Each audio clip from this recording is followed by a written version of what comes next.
Before watching this video, go check out PD Prableau's channel. He's got 2 videos up, link in the description below. Now, on with the rest of it. Il faut que les femmes travaillent exactement d'une manière aussi universelle, que ça soit aussi normal pour elles que pour les hommes. Bien, à ce moment-là, elle veut garder le pouvoir. Et une des manières dont elle va garder le pouvoir, c'est précisément de garder la femme au foyer. Ça pour des tas de raisons. Parce que la classe bourgeoise a intérêt au statu quo, donc elle a intérêt à ce que les gens soient dépolitisés. Tout un public votant est à la fois dépolitisé, qui par conséquent va être là à voter pour le pouvoir personnel, pour De Gaulle, pour l'apolitisme. Et en même temps, si la femme est dépolitisée, elle dépolitise l'homme. Ça, c'est très important, que toujours l'émancipation de la femme a été liée à l'émancipation sociale. Quand en Amérique, il y a eu un grand mouvement contre la ségrégation au XIXe siècle, du même coup, il y a eu un grand mouvement féministe. Les deux se soutenaient. Eh bien, si la femme est dépolitisée, elle dépolitise l'homme. C'est très sensible en France, parce qu'elle le garde lui aussi à la maison, on regarde ensemble la télévision, et de cette manière-là, en empêchant la femme de se politiser, on empêche aussi l'homme d'être politisé. Parce que la vraie politique, ce n'est pas le bulletin de vote qui sert au contraire à maintenir la dépolitisation. Parce qu'on votera pour, mettons, le pouvoir personnel. Ajoutons aussi que une société bourgeoise, naturellement, veut maintenir en même temps que ses infrastructures, ses superstructures, c'est-à-dire sa morale et son éthique. Elle avait besoin de travail parce que, par exemple, la société serait différente et qu'il y aurait des possibilités économiques beaucoup plus riches ou une autre distribution du travail. À ce moment-là, on leur créerait une autre idéologie et on les persuaderait au contraire qu'une femme est d'autant plus féminine, d'autant plus attirante, d'autant plus intéressante, etc., qu'elle travaille. So today we are discussing Simone de Beauvoir. And she's famous apparently for writing The Second Sex, I don't even know how to say this, Duxem, do you pronounce the X in French? Duxiem 6 is a 1949 book by Simone de Beauvoir. So it was written between 1946 and 1949. And is regarded as the starting point of second wave feminism. So of course we know first wave feminism is its huge accomplishment in the United States and around the world is giving women the right to vote, women's suffrage. Women should have the right to vote. This is the big accomplishment of first wave feminism. And it's noted that at the time when women were given the right to vote, this was thought of as a conservative measure because women were thought to have been more socially conservative in a number of ways, more religious, which has always been the case. In every single society throughout time and throughout history, women have always been more religious in a certain sense, more ritualistic, more conformist to the dominant ideology and the mantras of the age. That was true in the past, that is true today. And what I really find interesting about the little clip at the beginning of this video is that, and I'm going to pronounce her name, Beauvoir, I have to look at it. I have to look at it and slur everything together. Beauvoir, what I find really interesting is she talks about depoliticization. And the idea that by involving women in the workforce and therefore involving them in politics, that this will result in the politicization of our society, which of course now we can see the negative effects. Now we can see the fact that it is impossible to go through a day in a society without being politicized. Everything has to be about Trump versus Hillary, or has to be some racial or gendered or whatever. There has to be some political angle to everything. Everything you say, everything is politicized. There is a certain exegesis is the term in which scholastic monks would look through the Bible and they would write their explanation of everything that's going on. They would try to find hidden gems, hidden metaphors, hidden meanings. Now this comes out of the Jewish tradition, which expands upon the Torah to then get the Talmud and the Kabbalah, where you're just exegesis after exegesis. You know, you're writing a book explaining metaphors, and then that book is then rehearsed and re-gone through, and you then break down those metaphors, and it's this endless cycling of breaking things down, abstracting. This is what I mean when I say mimetic language being a dissolving process. When I use this word dissolving, people have to understand I'm talking about a Chthonian creation process as opposed to the Apollonian, which is about restriction, which is about anchoring. The Apollonian is anchored. The Apollonian has defined contours. The Apollonian is static, not dynamic. The Apollonian is a statue.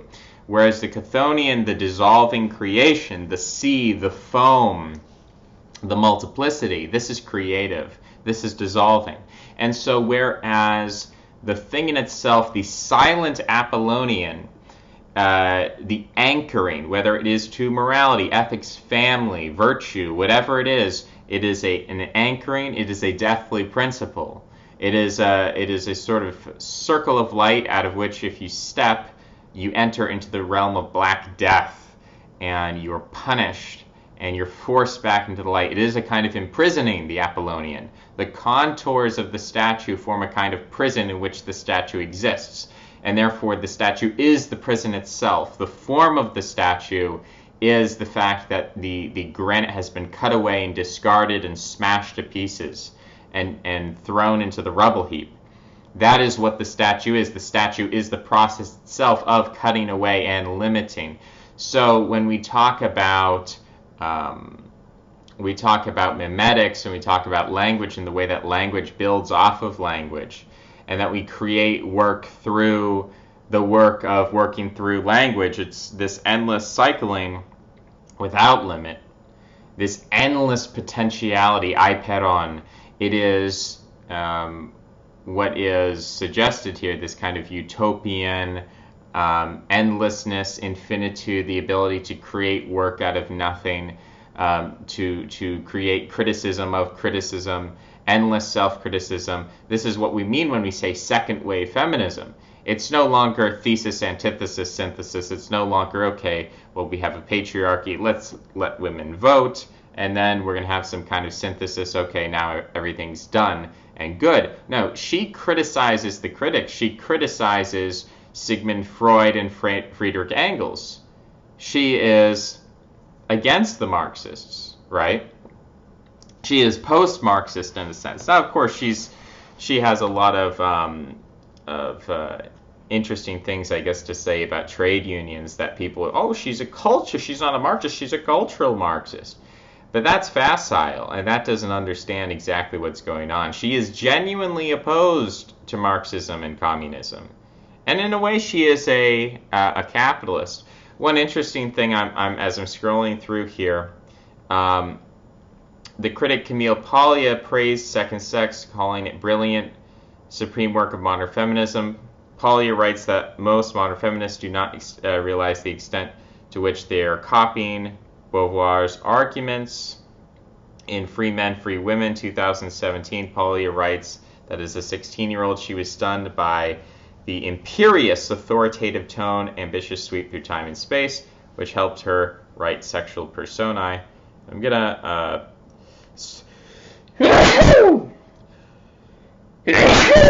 excuse me. All right. So anyway, we have. I didn't know Paglia had free women, free men, open, mobile, unrestrained by liberal or conservative, fearless, public intellectual. Okay. Pat Benatar. Don't know who that is. So, I really like Camille Paglia's sexual persona, and I think it's interesting. I think she almost wrote it in spite of herself. There's this interaction of opposites going on there. And so I like what Beauvoir has to say. A little, if we haven't done this already, a little biographical information. Born in 1908. Had a relationship with Sartre, Jean-Paul Sartre. And she was born into a bourgeois family. Of course, she critiques the bourgeois. But she was born into a bourgeois family her mother was the daughter of a wealthy banker and a devout Catholic. So apparently she goes on to have some controversial relationships with Bianca Bienenfeld, who maybe we can read about that. She was involved with these people. It doesn't say what age she was involved with these people. But it's interesting. It's interesting how you get these people: Bianca Bienenfeld, Natalie Sorokin, Olga Kosakiewicz. I mean, who are these people? After the October Revolution, the family migrated. So this is weird. This is a bunch of weird stuff. Led by de Beauvoir. And the other is Natalie Sorokin when she was 17. So she signed a petition seeking to abrogate the age of consent in 1977, calling for the abrogation. Does that mean abolition? Is that the same thing? Derrida, Foucault, Sartre, Deleuze. Oh, Deleuze. Deleuze really wants to abolish that. Guattari wants to abolish the age of consent. Defending individuals charged for statutory rape. Oh boy, this is we're getting deep in it here.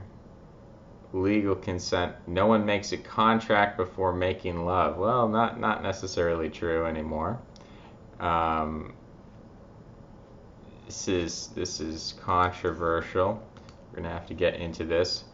All accused, so they're defending people accused of having sex with 13 and 14-year-olds. Oh boy.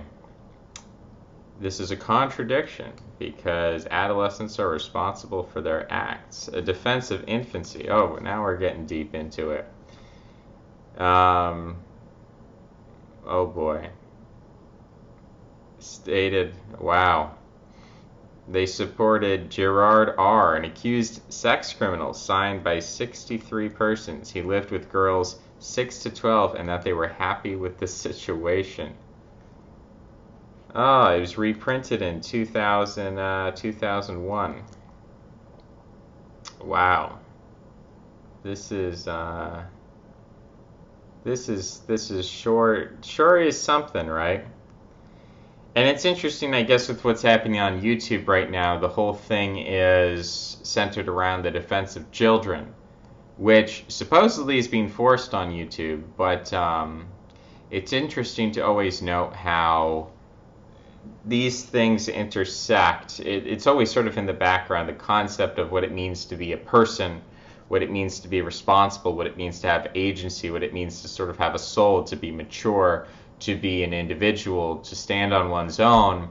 These questions sort of intersect with everything else, and the concept of controversy and what is allowed and what is not and what is taboo, and where can a person decide this concept of like a parochial, not parochial, the patronizing society, the society which chooses which you can and cannot see, is very much related to how we see children and how we, oh boy, I don't even think I should be on these Wikipedia pages. Some weird Wikipedia pages. Defense of infancy. Minimum age of criminal responsibility by country. This is insane. So apparently, I'm looking at a map here, and apparently the United States says that at 0 years old you can be criminally culpable for crimes. So if a 6-year-old murders someone, then they are a criminal. In other countries, it's as high as 16 to 18, so you have until you're 16 to 18 to become a criminal down in Argentina. So that's very interesting and strange. All right, we've got a newspaper Newspaper, that's cool. Let's get back to the topic at hand. Sorry, I got so off track there. Very weird stuff. But anyway, that's all. There's a lot of weird stuff behind this. But the depoliticization aspect, the idea that we should, in fact, politicize our society, and that one way to politicize society is to do it through the liberation of women. This is accurate. This is not wrong. Like, what she's saying is not wrong here. And that's what's interesting to me, is that she says a lot of stuff that is true and interesting. The idea that women should work in exactly the same universal way. So there's a kind of, loss of the individuality. And as individuality is undermined, then you have this reciprocal desire to recapture individuality. But this desire to recapture individuality is trapped within this universal capitalist system. And thus the way it expresses itself is entirely alien to its own desire, to its own cause.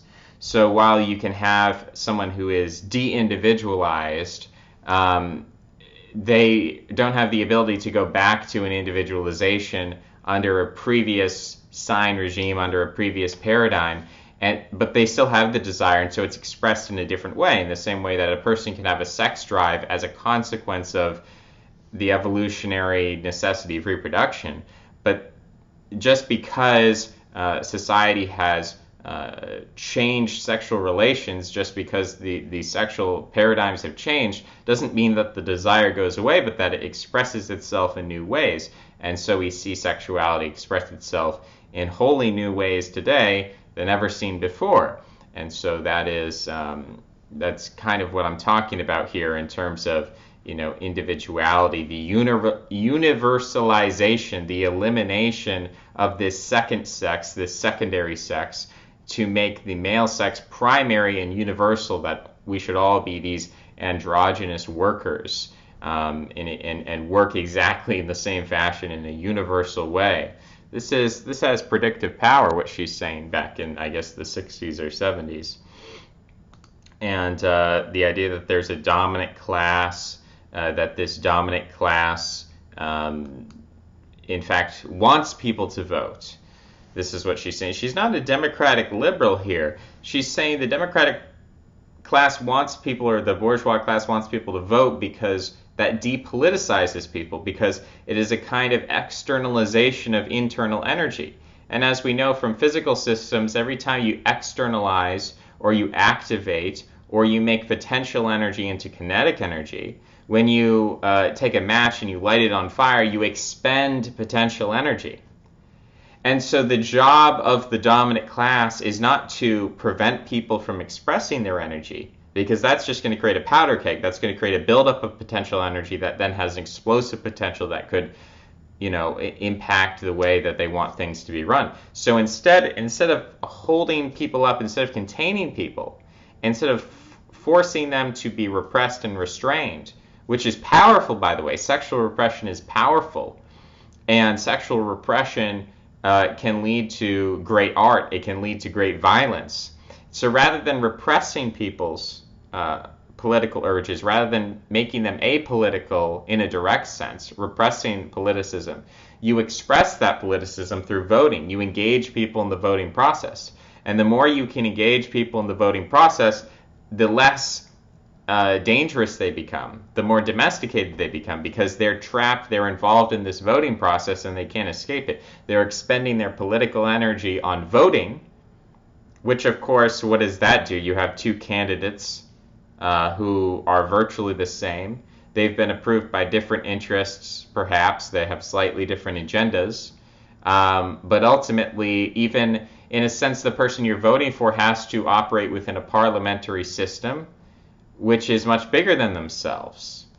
And so they are not, the person who is voted for is not sovereign. The system is sovereign. And the system is created by incentives. And those incentives are not created by the voting population. So when the voters vote for a person, they are putting a person into an ecosystem. And that person must then adapt to that ecosystem in order to survive and thrive. Otherwise, it dies and it's kicked out and it loses the next election. So there is a system in place, and it's the system that matters. It's the political ecology and the incentives that create that ecology that matters, that shape the politicians. If you put a sociopath into a political system, the sociopath will act like a chameleon and adapt to whatever that ecology is, because they're highly adaptive. And you throw an empath into that system and they get eaten alive. They can't survive politics. So what really matters is the ecology, not the voting itself. So when she says the voting is a distraction, the voting is actually a force for apoliticization. You think, well, what does that mean? I mean, I thought we were supposed to get out the vote. I thought we're supposed to rock the vote. I thought we're supposed to get everyone involved. She says, no, that's a distraction. You're wasting your political energies. You're enervating yourself. You're externalizing and therefore wasting your potential energy, kineticizing it into something that ultimately means nothing, because you're putting sociopaths into an ecology that they're going to adopt to. So the goal is to change the ecology, not to throw more sociopaths into the existing ecology, but to change the ecology in a more fundamental way. And that's a very powerful statement. So let's continue skipping through here. So the interest in having people be depoliticized, and there's this kind of flooding of politicization, and I was talking about earlier the way in which women are always more religious than men. Men tend to be more individualistic, tend to be more rationalistic. Women are always more religious, more ritual, mantra-based, conformist. And now what we're seeing is the transformation of politics into a new religion. And so to get people involved in politics, and to politicize everything, is to reify a new religion. And there's a back and forth where, as society becomes more and more political, people rebel against the political because they misidentified terms and concepts and meanings.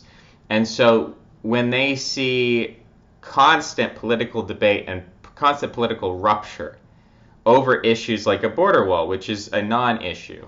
It doesn't matter whether there's a wall or a moat or a big welcome sign. None of that matters. That's all superficial. What matters are, how do we think about race in the country? How do we think about demographics? How do we think about gender? How do we think about culture? Those are the foundational fundamental things. If we haven't changed those, if those stay the same or stay on the same trajectory, of course they're dynamic, they're changing, they have a velocity. They're not static, but that is what is important, not the superficial physical material, we're going to put up a wall, we're going to put a moat, we're going to put a welcome sign. None of that really matters. It doesn't matter whether we put free candy on the border. It doesn't really matter if we construct amusement parks on the border. None of that really matters. What matters is the deeper ecology of the system inside the United States that incentivizes migration in the first place. That's the real fundamental question. Should we be incentivizing migration in the first place? If the answer is yes, doesn't matter how tall you build the wall, if there are incentives to come in, people will always come in. On the other hand, if you say, no, we're not going to have those incentives, you don't need a wall at all. No one's going to want to come here if you tear down the incentives, and the incentives come from the ecology, which is not a bottom-up. It's not a question of what do we feel individually, because our resentments, as she's pointing out, resentments can be fluttered away, just totally expended in the voting process. When people voted for Donald Trump, they were expressing resentment toward the larger political ecosystem to drain the swamp, which hasn't happened. It's almost comical at this point that it hasn't happened, or the way that it not only hasn't happened, but it's gotten worse. When someone like Jared Kushner is put in charge of overseeing the construction of the border wall, when we know that's probably the area where Jared Kushner disagrees most with the president, where he's always disagreed most with the president. And so the fact that he's put in charge of it is so insulting. So he's a president who's put in place by a populace wishing to give the middle finger to the establishment, and by putting Kushner in charge of the wall, it's almost like the establishment giving the middle finger back to the populace. So when you look up, it's a ritual humiliation. You look up and you see a face looking down on you. You look up and you see Jared Kushner looking down at you, giving you the middle finger, screaming at you, ritually humiliating you. And people can be resentful, and this happened in 2016. It's going to happen. We're seeing this happen again in 2020, where people think, oh, well, if we criticize Charlie Kirk, that's the way we'll give the middle finger to the establishment. We're making them feel pain. I mean, I guess maybe Charlie Kirk as an individual feels personally uncomfortable, but the political ecology that surrounds him, he's just a sociopath. If we had a different ecology, he would say different things. And this is actually reflected by his change. He said, staple the green cards to the diplomas, and now he says he doesn't believe in that. So he just changed because of external pressures. He doesn't have any internal political principles, and almost nobody does. I mean, politics are contingent upon social factors. The idea that a person alone on an island would have political principles or inklings and aesthetic preferences would be due to a religious sense, that they've internalized external mantras and they believe that their book of symbols has some kind of meaning in itself, when actually that feeling, that dopamine rush, I guess, that people get, or the attachment or anchoring that they have to words, is sort of a secondary effect, or it is a way of gluing people to social rules, which is, again, it's very similar to sexuality in the way that we fetishize human bodies, ultimately as a consequence of Darwinian evolution. And yet, in the absence of any reproductive reality, or a change in reproductive reality, we're still attracted to human bodies in the same way. This is still an actionable attraction. So I guess I can imagine a person on a desert island, which in fact is what we're in right now. We plugged into the internet in our empty rooms. We are on our own little desert islands and communicating through the internet to each other, and we are fetishizing political opinions as if, again, it's some kind of holy book, some kind of religion, or in the same way that we fetishize human bodies on the basis of their social reproductive Darwinian value. But even absent that, we continue to fetishize them because the fetishization process is not a self-conscious process. And it is not a process which is self-regulating. It is not a process which automatically updates itself. And so it is anchored in your psychology to fetishize politics and human bodies, irrespective of the actual causes or consequences of that fetishization. All fetishes come from somewhere, and they all have effects sort of the effects of fetishization are what drive the fetishization. That because the fetishization of human bodies results in reproduction, we have a strong anchoring to that fetish, even though that no longer serves us in the same way, or even though it would be better for us to on a purely Darwinian reproductive selfish gene level, just to concern ourselves with sperm banks or something like that. If we were thinking, if the causes behind fetishes were operating continuously with the expression of the fetish itself, then the fetish would redirect itself away from human bodies and towards sperm banks. That would be the new male reproductive strategy. But we're not constantly upgrading or updating our fetishes with respect to changes in the environment. So people are still they're engaging. I mean, the voting is kind of like necrophilia, is what I'm saying. And in fact, all sex is a form of necrophilia. That is an extreme statement. It's a statement about the context of our time. So as you get further away from the center of our ecological context, that statement becomes less true. When you go into the Amish community, that becomes less true. So as you escape the center of our contemporary vortex, that statement becomes more and more absurd. But as you get closer and closer to the eye of the storm, so to speak, as you get into, these urban environments, that statement becomes more and more true. It's a relative statement. The context is important. The lives that we live are not totalitarian in the sense of the fact that we can even talk about this. So it's not totalitarian. I mean, there might be a point at which it does become totalitarian, and then that statement would sort of be absolute. But at the present moment, it's not absolute, but it's more prophetic. It's more an expression of the essence of the velocity that we're headed in. So we're gonna continue just running through this.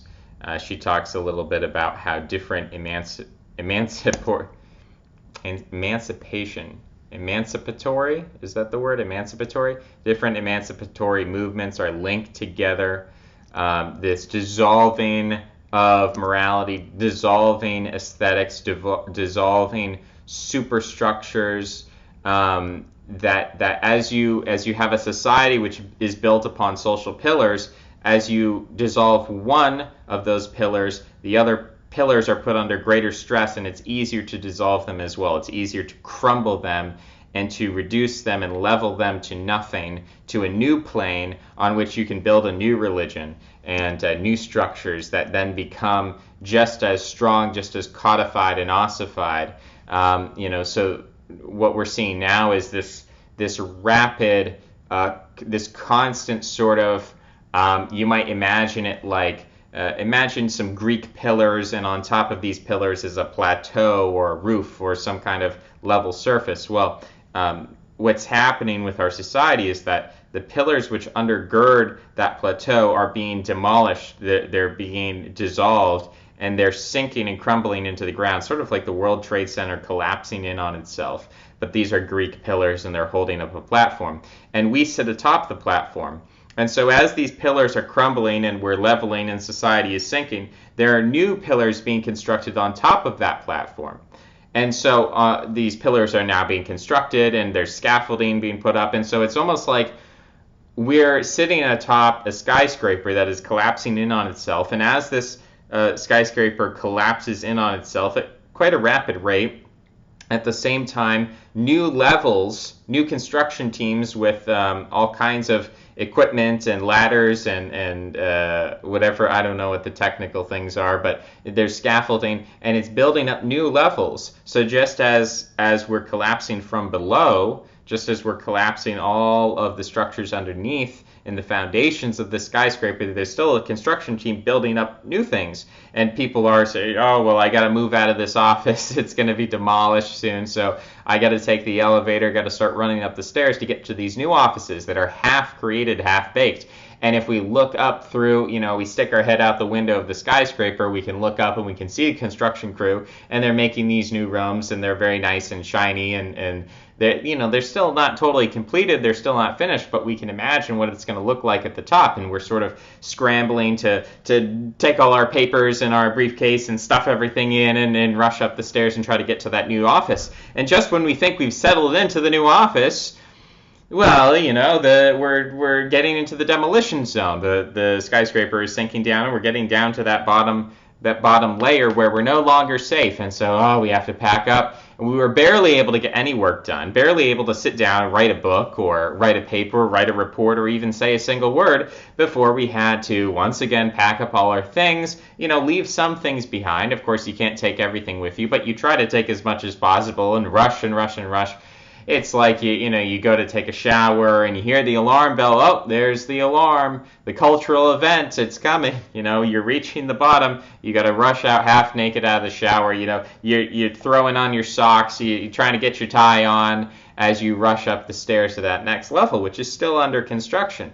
And so the question is, at what point do we hit some kind of singularity? And the speed at which we're building a new culture, building a new religion, building a new liberalism, building a new a mantra, a doctrine, civilization, the rate at which we're building something new, is that going to be quick enough to prevent us from ever completely submerging as a society? Because, of course, some people don't make it. And we see those people every day. And those people are the opiate addicts and the suicidal people and the depressed people and the anxious people and the poor people and the homeless people. Those are the people who didn't make it. They made it in the past. Their ancestors made it. They might have made it 20 years ago. They might have made it 50 years ago. Who knows? They might have been happy. They might have been content. They might have been considered a social peer, a social equal, or someone who could get by, or someone who might have been different, but they were okay. But they're collapsing, and they're getting crushed, and they're getting killed, and they're at the bottom of this little vortex of dust and concrete and metal bars that are sort of creased like wires, and this fiery inferno that results at the bottom of this collapse. It's melted steel beams and wires, and it's people are stuck under that, and people are being buried alive under this heap of rubble, and they're dying, but some people are not, and some people are still, they're leaving the office behind because they care more about their own lives than that old silly office. So they're going to climb up the stairs, climb up the ladders, go up the elevators, and get to the top. And the people who are really at the top, who are actually ordering the construction crews at all around, they are the safest. They are the safest because they are the furthest away from all the destruction. They are on the cutting edge of all these social trends and all of these new metaphysical or ethical or moral constructions. They're at the top. In fact, they're telling the construction crews what to do and how to do it. And so, the construction crew members aren't actually in charge. They're just doing what they're told here. And so you kind of have to sympathize with them. But they're doing the work of the owners of the building. They're destroying the foundation. You have to ask them, why are you destroying the foundation? Well, they're destroying the foundation because they have this fear that the people living at the bottom are a threat to the people living at the top. They resent the people at the bottom. They say, we could do without these people. We need to cut some payroll. These people are on this salary and they're just sucking money out of the company. We just need to get rid of them for whatever reason. Maybe they're dangerous. Maybe they're just useless. Maybe they don't care. Maybe they just want, let's sort of demolish the lower parts of the building so that we have raw materials that we can reforge and remake and reuse to make the building taller and more beautiful and everything. So they're at the top, and again, you have to wonder, is the building going to come crashing down at a quick enough rate that the people at the top with the construction crews get totally buried along with the rest of us, and we go back to zero and we have to start all over again, which is a kind of societal collapse. Is it ever going to catch up with them is the question. Now, we would think, because buildings fall quite quickly and construction happens quite slowly in the physical world, we would assume that this would happen. But it might not happen. It might not happen. It might happen that as people on the lower end are crushed, people on the upper end survive, and eventually this demolition process slows down, codifies, ossifies, we reach a new stability. When I think the term is the European Revolution, whereby essentially the lower classes, the peasantry, the serf class, they had children, obviously, but child mortality was very high. And so if you're a serf, if you're a peasant, and your kids are constantly dying, it doesn't matter how many kids you have, and so they're not really reproducing. You can have these serfs, you can have these peasants, and maybe they're having 8 kids, but if 6 of those 8 are dying, then you're not really reproducing, are you? You're actually declining as a population. And then if you consider the fact that women engage in hypergamy, that they're always looking to marry up, you have a bunch of women who are looking to sleep with high-class men, and low-status men are basically hypergamy is working against them. And the upper class is having a lot more kids, and they're keeping those kids alive because they have better nutrition and better access to health care and whatever primitive, we're talking about medieval Europe essentially, or, medieval through industrial up until, say, the 19th century, that essentially this results in a genetic replacement of the lower populations by the upper populations in terms of class. So this has been done before in a sense, that reproductively, genetically, the lower people were buried. They were buried. They were basically genocided. And the people on the high end, the upper class, replaced them in a sense, which is a very interesting thing to think about. You know, when we think of things in terms of identity conflicts, this is not, I mean, this is something I think that maybe Marxists would be interested in to an extent. I don't know Marxists themselves, but I guess people who take more of a class-based approach could listen to this and be really interested in this. But I don't think most people think of it in this way. But this is a successful example of deconstructing the bottom in order to construct upward from the top. So I'm going to just finish out. I'm just reading through her subtitles here. You know, watching TV as a form of entertainment, as depoliticizing, as women become politicized, men become politicized. Women drive politics, women drive morality, women drive religion, because women create the ecology that men seek to fit themselves into. So if a woman says, I'm a Christian, I love Christianity, the man has to be like, yeah, I do too. You know, even if he doesn't believe in it. As a sociopath, again, and I'm saying that in an extreme way to catch your attention and get toward what I'm trying to say, not saying that every man is a sociopath or something like that, but just saying that men are more focused on objects and goals, and the ends justify the means, whereas the woman is thinking of the thing in itself as the end. So for a woman, it's like, you know, equality itself is a good thing, and it doesn't matter what the end is, it doesn't matter what the consequence is. Equality is good, and whatever is consistent with my fixation on equality or religion, whatever it could be, insert here, Christianity, doesn't matter. But that is good, and anything that fits into that is good, whereas the man is thinking, well, what's the consequence? Ends justify the means. So there's a flip there. So women create this ecology, or women exist as an ecology which men try to fit themselves into, if you know what I'm saying here. I mean, obviously the physical corresponds to the abstract in what I'm saying. And so then the question is, or to sum up what I'm saying, the female ecology makes demands on the man who then fits himself into that ecology. So whoever creates the female ecology is mastery over the male population. So who creates the female ecology? Well, if the feminine psyche is religious, then it's the priest class. It's the media. Whoever controls the media controls the women. Whoever controls the women controls the men, is essentially the way it works. Politics isn't on the ballot paper, which people vote for resentment.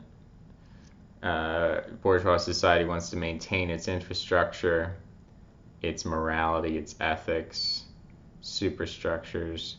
And then the last thing she said, I don't know that I went over this, is that, you know, in the past, the idea was that if a woman can stay at home, you know, working woman is not attractive. A woman who stays at home is more attractive or something. And she's saying that specifically and again, if the the English translation of the French is not good, maybe someone who knows French should let me know. But she says here, if there was a change in circumstances, another ideology would be created to convince them, referring to women, another ideology would be created to convince women instead that a woman is all the more feminine, attractive, interesting, etc. if she works. So that's a very interesting, there's like a self-awareness there that someone is in the business of creating ideologies, and that women ultimately are subject to ideologies. They are not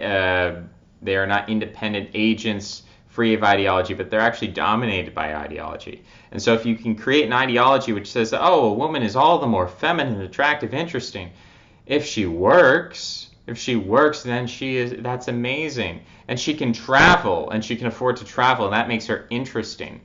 And the more money she has, and of course children take away from her time and money, and that makes her less interesting. No one wants to see the Instagram full of maternal photos. They want to see she's working out, she's traveling, she's socializing.